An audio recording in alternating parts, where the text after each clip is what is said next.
Welcome back, everyone, to the latest installment of every Halo player's existential dread, where we've once again got some amazing news when we get Halo Infinite news. A lot of us were asking for more news and more footage when it came to Halo Infinite, and lately, it seems maybe we shouldn't have asked because all we get are things that sound absolutely terrible. So today, I'm sure you've all seen the news, but we're going to be talking about Chris Lee, who has left 343 Industries, and I brought along my friend Painticus, and we're basically just going to discuss it. So if you want to say hello. Hello, I'm Painticus. I also make YouTube stuff, but I don't really do anything about Halo. I'm here more as a casual fan who has his own ideas, which are very much not well informed. Great summary. So just to give everyone a brief little overview in case you didn't see the news, basically, Jason Schreier today broke a story over on Bloomberg, and I'll put that in the description so you guys can read it. It's not very long, but basically, Chris Lee, who oversaw productions of Halo Infinite at 343 Industries, which is obviously developing Halo, is no longer there.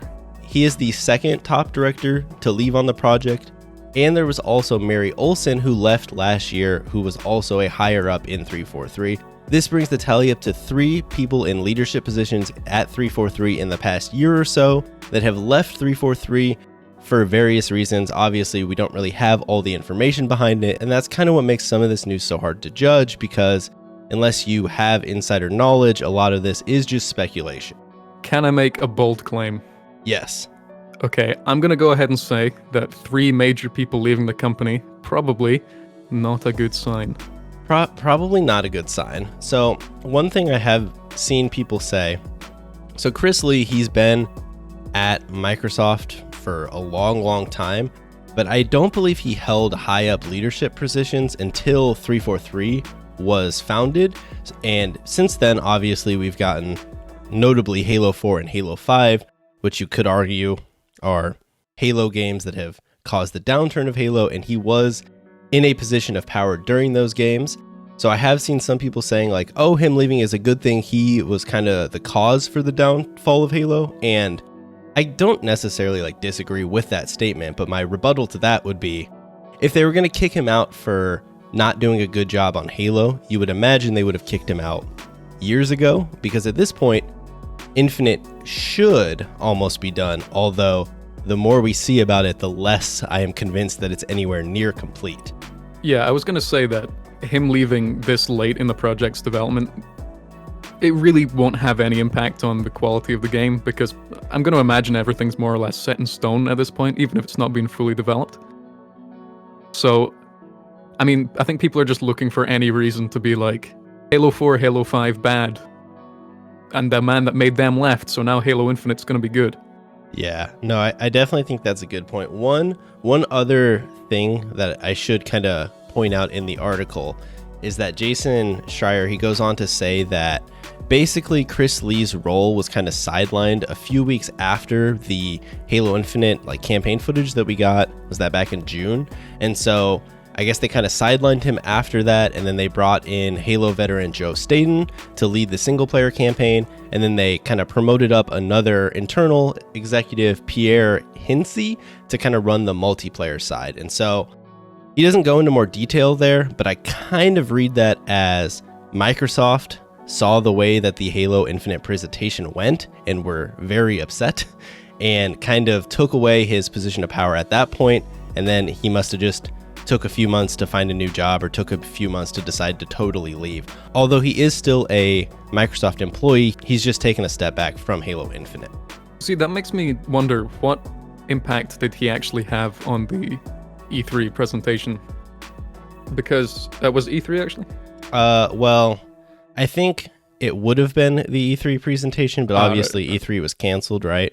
So it was the Xbox, what did they call it? It was the Xbox event where they showed all of the Xbox Studio games, and then they capped it off with Halo Infinite. Right, so it was like Xbox E3. Yeah, because I remember watching the sort of backlash after the footage was shown. Most of the stuff seemed to be about the game's visuals. There wasn't actually a whole lot about the gameplay as far as I remember, other than, Sprint being in it and that kind of thing. And I think, again, it's entirely too late in the development cycle to be removing a high-up guy because of that.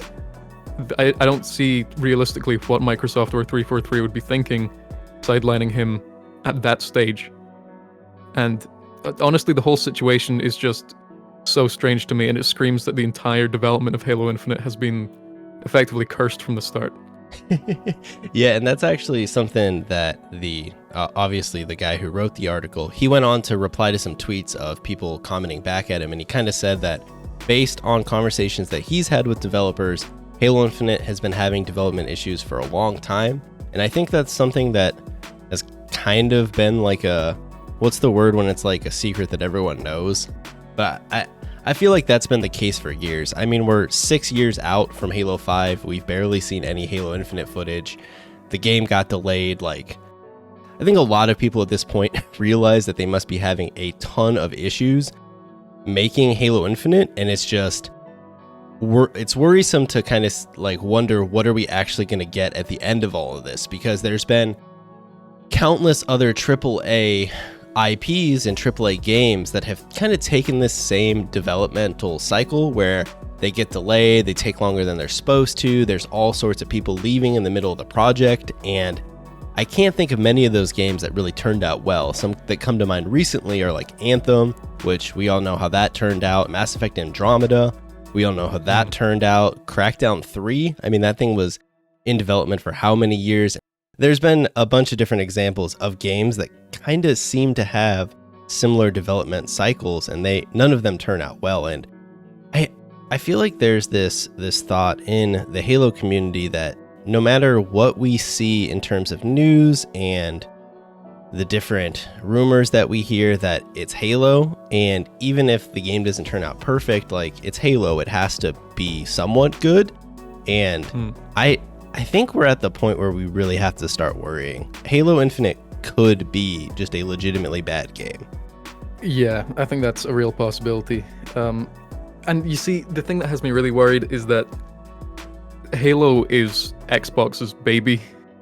It's like really their only huge IP, as far as I'm concerned. I mean, you've got the racing games, and you've got maybe Gears of War. But other than that, it's not like Sony, who has a bunch of different studios all making relatively big games.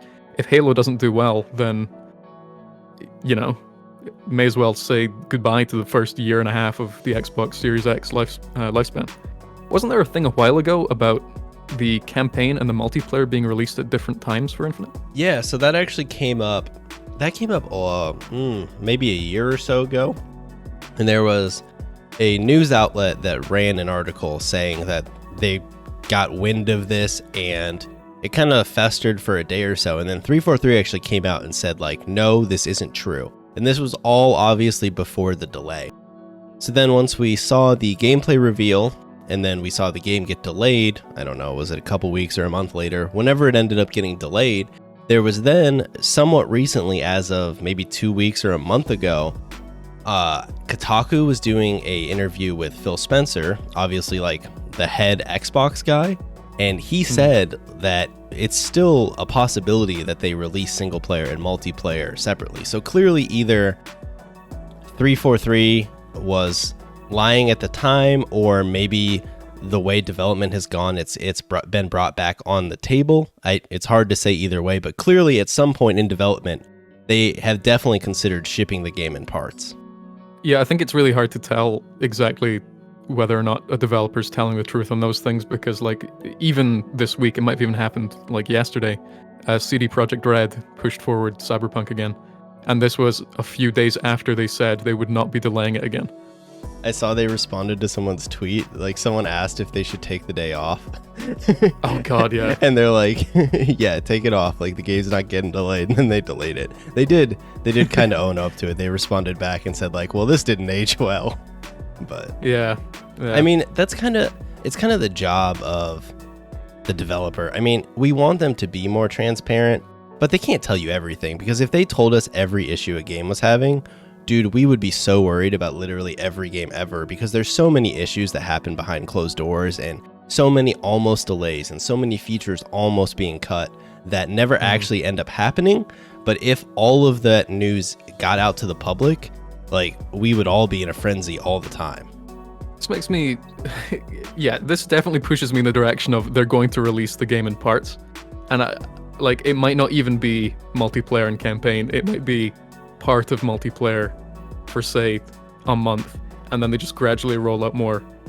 There was a game that did that fairly recently. I can't remember which one it was, but it did not go very well for that game. Halo 5 did that, and it didn't really go well for Halo 5. But that's obviously not the game you're referencing, because that was years ago. But Halo 5 did that. It launched with campaign and multiplayer, but the multiplayer was missing key features. It was missing Forge, it was missing Big Team Battle, and so I think there's a huge portion of the player base, I mean, honestly, probably everyone would say, like, 343 can't do that again, because that really hurt Halo 5, because some people will tell you Halo 5 is a bad game because of the game mechanics, but after like 2 years of development, it was a pretty well fleshed out game. Like, obviously, if you don't like Sprint, you weren't going to like Halo 5 anyways, but at the end of all of the extra development, it was a pretty good game, but it needed to all be there on launch because so many people left. Because, like, if you are a player that only plays Big Team Battle, you're not going to stick around to play ranked 4v4 because there wasn't even social when the game released. So that is pretty worrying. If they were to try and do that again, you would hope they would have learned their lesson, but they did the same thing with MCC. MCC is released in parts. It was missing Forge. It was missing Theater. Obviously, I mean on PC. So, I mean, on console, it wasn't perfect either. Oh, God. Still isn't, right? Yeah, the console version is, whew, that was a good one. Apparently, it still is. But yeah, I think, like you mentioned with Forge, I don't think we're going to be getting Forge at launch for Infinite. I mean, it seems like they can't even make the game themselves, let alone give us a mode where we can make stuff. Yeah, I mean, they've obviously came out and said, like, oh, Forge will be there at launch, but I really think we're at the point where you kind of have to take everything that 343 has said, throw it in the trash can, and just go, we'll see when Infinite comes out, if it even comes out in 2021, and we'll see what we get, because this game is clearly going through a ton of issues, and who knows, maybe they pull a miracle, because Halo 2 supposedly went through a ton of development issues in the cycle of that game, and Halo 2 is a classic, right? So maybe 343 can pull a fast one and be able to accomplish that, and bringing someone back like Joe Staten might give them the leadership to be able to do something like that. Now, however, obviously the alternative to that is they end up pushing out a product that is atrocious, and we end up with a game that dies within like 6 months or a year. That it's supposed to be a 10-year game, but it won't be. I guarantee if the game totally flops, 343 is not going to exist to support the game for 10 years. Yeah, that's a fair point. Actually, that's just made me think of a kind of optimistic way of looking at this. They said that Chris Lee was sidelined after the footage was shown, right? Mm-hmm. So that could potentially be, and this is a bit of a stretch, because it showed that the base gameplay is like fine, it's what they're looking for. And then they brought in the old school guys to help maintain the game as it went forward, because I believe you said in the past that Halo 5 did not receive good long-term support. Yeah, I mean, it received, and I don't know how much of that was like 343 leadership as opposed to, who knows what goes on over there. But yeah, I would say Halo 5 had about 1 year of good support, another year of like, they're still supporting it, and then after that it was basically what I would consider like maintenance mode. After the first 2 years, the only updates that really happened were like playlist cycles, and they implemented different like user created playlists and stuff like that, but there was no new developer made maps or developer made game modes or anything like that like they were doing before. Like they were adding in all sorts of rec items and all that stuff for Warzone. All of that pretty much stopped after the first 2 years. Right. And yeah, you make a good point. Like, I don't know how much of the higher management is actually involved in the maintenance of a game. But, I mean, Chris Lee didn't have a great track record with that. So with Halo 5, like you said, stopped after 2 years. With the MCC, it's basically non-existent beyond, launching the major games on PC. Yeah, one thing I wanted to actually go back to that you were talking about earlier is that without 343 and Halo, Xbox has kind of like a big hole in their lineup. And I would have totally agreed with you if we were having this conversation like 3 months ago. But Microsoft purchased Bethesda. I think that fills that gap. Yeah. You could replace Halo as your main franchise with a Doom. You could replace it with a Fallout. You could replace it with an Elder Scrolls. Bethesda as a corporation or whatever, the publishing arm of Bethesda, has plenty of big name IPs that I think they could slot in if they really have to sideline Halo for an indefinite amount of time. I don't think we're like in the past when really there was Forza and Halo and Gears, and those were the Xbox franchises. Now, Xbox has a ton of franchises and a ton of different game studios, and all of these games are going to end up on Game Pass. I don't know if they need Halo. Now, at the launch of the Xbox Series X, I think they did need Halo. They're not getting Halo, so it's kind of a moot point anyways, and I think that might have also led into why maybe Chris Lee got canned. One thing that I've gathered from some of the interviews with Phil Spencer is it almost seems like Microsoft and Xbox might be a little bit caught off guard by how far Halo Infinite appears to be from being completed. Just by the things he says and like I just kind of get that vibe. I don't know.